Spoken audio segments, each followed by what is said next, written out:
Okay, lesson 5 questions. A ball is thrown directly upwards with a velocity of 30 meters per second. So the ball starts off here, it's traveling upward, it's going to reach a peak height, and it's going to fall directly back down. But we know the initial velocity upwards is 30 meters per second. Ignoring air resistance and determine its peak height. It's telling us that take A as minus 10 meters per second squared. Why minus? Because we already chose up as positive. So we said this is plus 30 meters per second upwards. Otherwise we would have written this to be minus, and since acceleration is always towards the center of the earth, it's going to be in the opposite direction, which is minus. Its peak height. We know that up here the velocity equals 0 because it's stationary for that split second. We're trying to find its peak height, which is going to be this large distance over here, which I'm going to call S. So we've got the velocity, we've got acceleration, we've got initial velocity. So we've got V, we've got U, we've got A, and we're trying to find S. We don't have T. What would we use? I would use V squared equals U squared plus 2AS. I would use this formula because we've got V, we've got U, we've got A, and we're trying to find S. Very simple. Play around with it. So we're going to be left with 2AS equals U squared minus V squared, and S is equal to U squared minus V squared over 2A, which is basically going to say 30 squared, which is 900, minus V squared, which is just 0, so I'm not even going to put that minus sign there. We can go away. Over 2A, which is going to be minus 20. Just checking if this is correct. U squared, okay. And these cancel out. We're left with 45, minus 45, but 45 meters. I think the minus isn't too important in this case. But our answer is 45 meters. That's its peak height. So B, we're trying to find the time of flight, and unfortunately this doesn't rub out all the way. Time of flight is just going to be, we know if this is A and if this is point B, from A to B we know S, which is 45 meters, the displacement. We know U to be 30 meters per second. We know V, which is the final velocity at B, to be 0. We know A, which is minus 10 meters per second squared. If we can find the time for this, we just have to multiply it by 2 to get time of flight, because the time it takes from A to B multiplied by 2 is the time that it takes from A all the way up all the way down to A again, past B. So S, U, T, V, A, which one would we use? Do we need S in this case? Can we use V equals U plus AT? Let's think. 0 equals U is 30 minus 10t. So 10t equals 30. T is equal to, its velocity after 0.5 seconds. Can we find that? Very easy.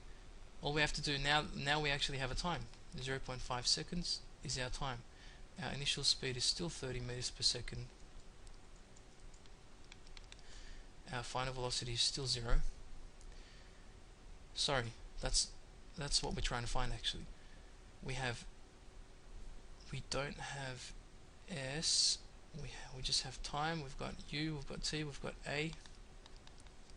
Now we can find V. V equals U plus AT. 30 minus 10 times 0.5. Just plug and play, very simple. So 30 minus, what's this, 5? So 25 meters per second. In which direction? Upwards, because it's a positive sign. So we can do the same thing for this. The velocity after 1.5 seconds. Moving down to question 2. An air gun is fired horizontally at a target 81 meters away. So that's your S. And the bullet takes just 0.35 seconds, so that's your T, to strike it. What was the velocity of the bullet? Now the key word here is horizontally. Because it's horizontal, we know that the acceleration in the horizontal direction is 0. There is no horizontal acceleration. So if the initial velocity horizontally is v, then all the way at the end the final velocity is still going to be v. It's not going to change because there is no acceleration. Gravity only works downwards. It doesn't do anything left or right. It doesn't have any force acting on left or right. So the target is what? 81 meters away. So that's your distance, which is just displacement.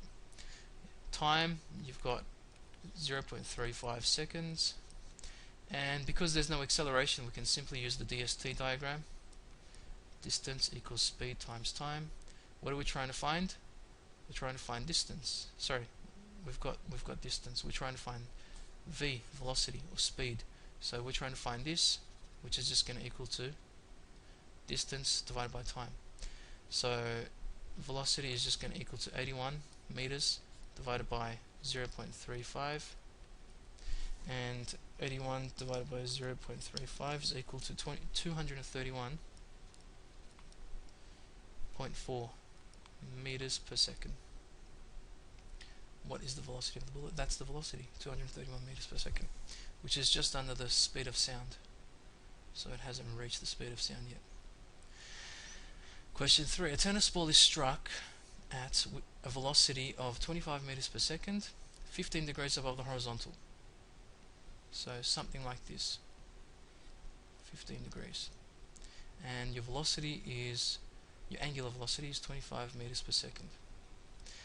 Calculate the maximum height reached by the ball. Very simple. Because it's asking about the height, we don't care about this horizontal component. We just have to find the vertical component of the angular velocity. So u, y. Well, this is initial velocity. So I'll call this u. That's uy, and this is going to be ux, the horizontal component. Calculate the maximum height reached.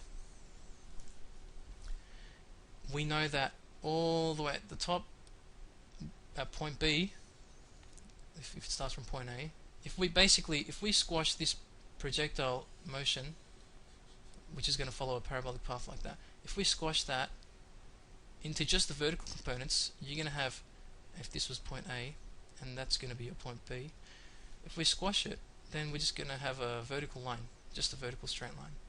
So it's going to start from A, go to B, stop there, and fall all the way back, when you just think about the vertical component. So it starts from A. At B we know that the velocity equals 0. At A we know we need to find uy, which is the vertical component of the initial angular velocity, which is going to be simple actually. This is 15 degrees. That's your hypotenuse. That's your right angle triangle. So sine, remember this, so, ka, tawa. In this case we're trying to find, this is your angle, and this is your opposite. So we're going to use opposite. So sine 15 equals opposite over hypotenuse, which is 25 meters per second, which then becomes 25 sine 15 equals uy, and that's how we find uy. 25 sine 15 is just equal to 6.47 meters per second. That's your uy. That's your initial vertical velocity. Once we have that, so we've got our u in the y direction, vertical direction. We've got our v in the y direction, which is 0, our final velocity at the peak height, and we can find s because we have acceleration. Acceleration is always going to be minus 9.8 meters per second squared, and that's minus only because we chose up as positive. We chose this to be positive. So v squared equals u squared plus 2as. I'm using this formula again because I've got v, I've got u, and I've got acceleration, and I'm trying to find s. Same thing, let's make s the subject of the formula.